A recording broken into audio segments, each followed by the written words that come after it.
Здравейте, елате с нас на една разходка с коледно влакче до коледния базар на НДК. Тръгнахме от Александър Невски и преди да отвори коледния базар, минахме през Таяки спот, където имат игра. Ако направите 25 лева, можете да теглите талонче за много награди.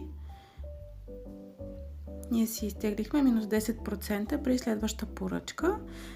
Пих лате с сакура, бисков крем и две таяките, едното с пистачио, другото с къстърд крем. Бяха вкусни.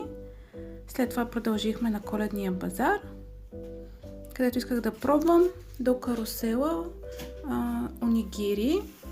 Взех си 3 онигирита за 10 лева.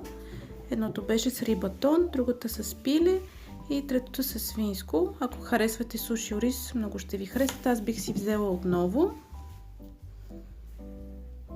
След това нямаше как да не пробвам и канелените рола на Cinnamon House.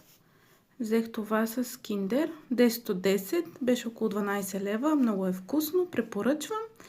И завършихме с мотошоу на дядо Коледовци. Благодаря, че гледахте!